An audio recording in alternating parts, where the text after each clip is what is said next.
আসসালামু আলাইকুম guys, welcome my to channel. Guys, আজকে আমরা সবাই খুবই আনন্দ করছি, কেন কি পিকনিক খাবো। তো গাইস, আমরা কোথায় পিকনিক খাবো বলো তো? নদীর ওপরে। দেখো কিছু জন আগে পৌঁছে গেছে, এখন আমরা যাব। তো গাইস, আমরা কিসে যাব? নাওটা কিসের বলো তো? সোলার। তো গাইস, আমরা সবাই মিলে চলে আসলাম পিকনিক খেতে নদীর ওপারে। তো গাইস, নদীর তো বাইরে খাওয়া যাবে না কোথাও, যেহেতু প্রচুর পরিমাণে রোদ্রু। তো গাইস, আমরা ফরেস্টের ভিতরে সবাই মিলে চলে আসলাম।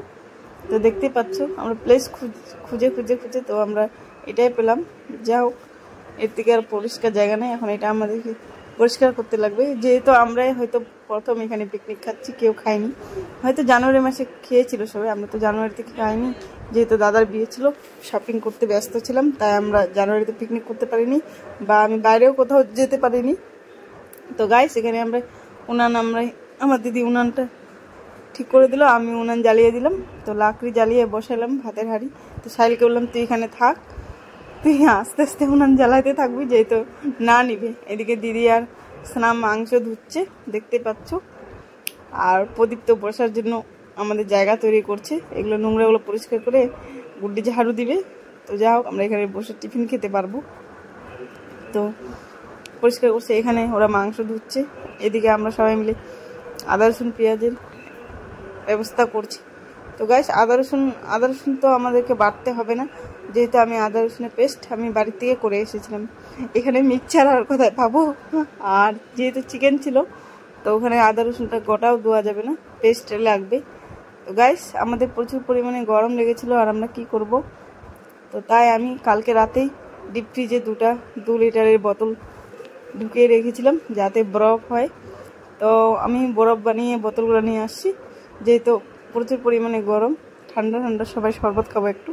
তো গাইস, দিদি 3 প্যাকেট ট্যাং নিয়ে এসেছিলো, তো ওইটা এখন আমি শরবত ঘুলাচ্ছি, সবাই মিলে খাবো। এদিকে দেখো, মাংসের জন্য পেঁয়াজ রেডি হয়ে গেছে, দিদি ওখানে কড়াই বসিয়ে দিয়েছে। এদিকে ভাত মার বসাচ্ছে সানাম। ওই যে সানামকে বলছে যে এটা প্র্যাকটিস কর, তোর শ্বশুর বাড়িতে এর থেকে বড় হাড়ি আছে। সানাম বলে কি হ্যাঁ, হ্যাঁ। শাইন বলতে কি হ্যাঁ, অবাক হইস না, এর থেকে বড়।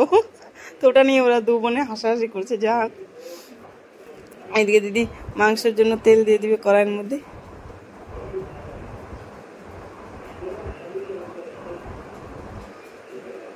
তাই সবাই মিলে ওয়েট করছে কখন টিফিনটা খাবে। গাইস, আমাদেরকে তো খিদা পায়নি, যেহেতু আমরা মেয়ে ছেলে মানুষ, সব ভেবে আসি। তো গাইস, আমি বাড়িতে সকালে রান্না করেছিলাম, তো আমরা 11টার খাবার খেয়ে এসেছি। যেহেতু পিকনিকের ব্যাপার, কখন না কখন রান্না হবে কোনো গ্যারেন্টি নেই। তো ছেলে মানুষরা তো জানো, সকালবেলা বাড়িতে খেতেই চায় না। তো ওদেরকে প্রচুর পরিমাণে খিদা হয়েছিল। তো আমি গুড্ডিকে বললাম, তুই ব্রেডগুলো বের করে 2 পিস করে দিয়ে দে, আমি শরবতটা 11টা গ্লাস আমি খেতে, তো ওর মধ্যে শরবতগুলো ঢেলে নিচ্ছি। শরবতের কালারটা কেমন হয়েছে তোমরা সবাই কমেন্টে জানাবা। আমাকে তো বানাতে বানাতে প্রচুর হাসি পেয়েছে।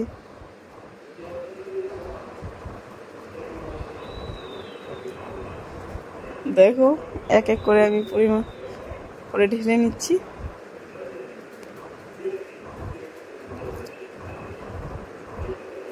ব্যাগের মধ্যে তোমরা দেখতে পাচ্ছ কলা আছে, আর এই পাশে ব্রেডের প্যাকেট। তো আমি গুড্ডিকে বললাম, তুই ব্রেডগুলো দে না, 2 পিস করে, আগে না এসে করে। তো বলে কি দাঁড়া, আমি বসি, আমাকে ভালো লাগছে না। এদিকে আমরা মাংসের জন্য সানামই চিলছে, আর কেউ না। তো আলুগুলো কেটে নিচ্ছে মাংসের জন্য। তো আমি যা হোক, এখন একটা করে কলা দিয়ে দিব। তো প্রদীপকে নিচ্ছি, প্রদীপ বলে কি আমার মুখের মধ্যে গুটকা আছে, আমি পরে খাবো। তো আমি বিশালকে দিলাম। তো গুড্ডি 2 পিস করে ব্রেড দিচ্ছে। তো প্রদীপ কলাটা নিয়ে রেখে দিল, বলে কি আমি পরে খাবো।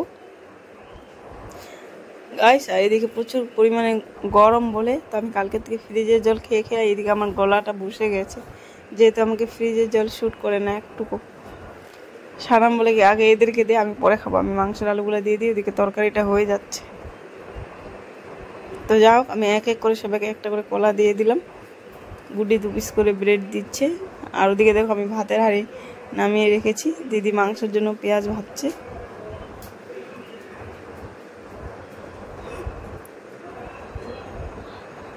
গাইস আমরা টিফিন খাওয়ার পর গরুটা আমরা যখন থেকে আসছিলাম আমাদেরকে বিরক্ত করছিল। আমি বললাম দাঁড়া, তোকে খাওয়ারগুলো বেঁচে যাবে যেগুলো তোকে দিব। তো আমরা ব্রেড টিফিন খাওয়ার পর যেটা বাঁচে গিয়েছিলো তো আমরা গরুটাকে দিয়ে দিলাম। এদিকে আমার দিদির চিকেন রেডি, দেখো কালারটা দেখে তো খুব মানে খেয়ে নেবো এখনই। তো যাও, চিকেন হয়ে গেছে গাইস। আর আমরা ভাবছি এই চিকেনটা খাবো, যেহেতু এসেছি আর একটা না করলে হয় কোনো কিছু তরকারি। তো গাইস অনেকগুলো টমেটো আর আলু বেঁচে গিয়েছিলো। তো আমরা কি করলাম, আমাদের এখানে না কালো কচুটা পাওয়া যায় না, কিনে পাওয়া যায় কিন্তু কিনে ওটা কোথাকার না কোথাকার আমরা দেখে তো খাই না। তো যাই হোক আমরা কালো কচুর একটা তরকারি বানিয়ে নিয়েছিলাম। তো গাইস আমাদের সব কিছু রান্নাবান্না কমপ্লিট। তো আমাকে দিদি বলছে তুই ভাতগুলো পান। তো গাইস আমি প্লেটে 11টা প্লেট সাজিয়ে তো প্লেটে ভাত বাড়ছি। তো আমি দিদিকে বললাম আমি কিন্তু ভাতে বাড়বো, তরকারি বাড়তে পারবো না, তরকারি তুই আস নাম্বার, আমার ওগুলো দ্বারা হবে না, যেহেতু আমি বাড়িতেও বাটি না তরকারি বা কাউকে দিই না, আমার এগুলো অভ্যাসই নেই। আমি ভাতটা রান্না করি, আমি আমার মার কাছে চেয়ে খাই। আমার খুলে খাওয়ার গাছ, আমি রান্না টান্না সব করতে পারি, বাট আমি খুলে খেতে পারি না। আমার যে এটা কেমন বদ অভ্যাস আমি জানি না। তো যাই হোক সবাই হাতটা ধুচ্ছে ভাত খাওয়ার জন্য। আর আমরা পিকনিক খেতে আসছি, এদিকে সবাই বলা বলি করছে এত গরমে কেউ পিকনিক খায়। তো আমরা বললাম গরম আর ঠান্ডা বলে না, যখন আমাদের মুড হয় তখনই আমরা খাই। আমরা না 2 দিন আগে এই জায়গাটার মধ্যে ঘুরতে এসেছিলাম সবাই মিলে। তো ভাবলাম যে সানডেতে একটা পিকনিক হোক, যেহেতু প্রদীপ সবাই বাড়িতে থাকবে, তো সবাই মিলে পিকনিক খাবো। তো যা হোক গাইস আজকে সানডে ছিল, তো আমরা পিকনিক খাইলাম। দেখো আমি কি সুন্দর করে ভাতের প্লেটগুলো সাজিয়ে নিয়েছি। আমি এটাই দিতে পারবো, বাট আমি কিছু দিতে পারি না তরকারিগুলো। আর এদিকে তো আমার দিদি রান্না করে গালগুলা লাল টমেটো হয়ে গেছে। যাও গাইস আমার ভাত বাড়া হয়ে গেছে, এখন দিদি সবাই প্লেটে তরকারি দিয়ে দিছে। এই যে আমাদের কচুর তরকারি, দেখো দেখে তো ভালোই মনে হচ্ছে, এখন খেয়ে বলবো যে কেমন হয়েছে। গাইস আমি না ভাতটা খুব ভালো মতো নামিয়েছি, একটুকু আজকে গিলা হয়নি। বাড়িতে যেমন নামাই ওর থেকে আজকে ভালো হয়েছে ভাতটা, খেতে দারুণ হবে। তরকারিগুলো দেখে লাগে যে টেস্ট হবে। আর আমাদের পেটু মানুষ আগে বসে গেছে, ভাই আমি এটা জায়গাতে বসবো, আমি এখানে খাবো, কোথাও খেতে পারবো না। আমি বললাম ঠিক আছে তোরা খা। দেখো গাইস সবাই অলরেডি খাচ্ছে, আর সবারই কমেন্টগুলো ভালো আসছে, রান্না খুবই দারুণ হয়েছে। আর রান্না করেছে আমার দিদি, কিন্তু ও দারুণ রান্না করে, চিকেন হোক মাটন হোক ওই বেশি আছে রান্নার দিকে। আর আমি একটু কম রান্না পারি, মানে ওর থেকে একটু কম। তো যাই হোক আমি আর শাইন মিলে ভাত রান্না করেছি, সানাম কাটাকাটি করেছে, আমার দিদি রান্না করেছে। তো যাই হোক আমরা ভাতটা খেয়ে সবাই থালি বাসনগুলো গুছিয়ে নিলাম, যেগুলো খাওয়ার বেঁচে ছিল। এখানে 2-3টা মাসে এসেছিলো ঘুরতে, তারপর বললাম খাবারগুলো যেহেতু নিয়ে যাবো তো ওদেরকেও খাওয়াই দিলাম। তো পিকনিক খাওয়ার পর সবার এক্সপিরিয়েন্সগুলো শুনছিল, কার কেমন এক্সপিরিয়েন্স ছিল খেয়েটে।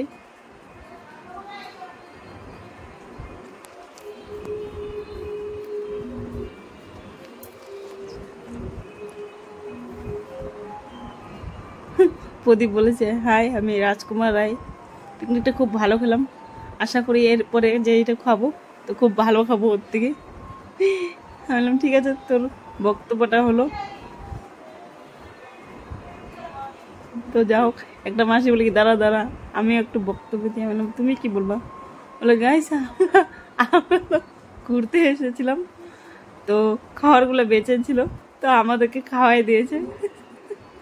এটা নিয়ে যাও একটু ফানি হচ্ছিল খুবই। আর গুড্ডি তো কচুটা এনে দিচ্ছে বলে এটা নিয়ে মাইকে বলো। তো যাই হোক গাইস আমরা সবাই মিলে খুব আজকে এনজয় করলাম, অনেক, যেহেতু আমরা ছোটোবেলায় এগুলো এনজয় করতাম। তো আজকের ব্লগটা এইটুকুই ছিল গাইস, টাটা বাই বাই, আসসালামু আলাইকুম।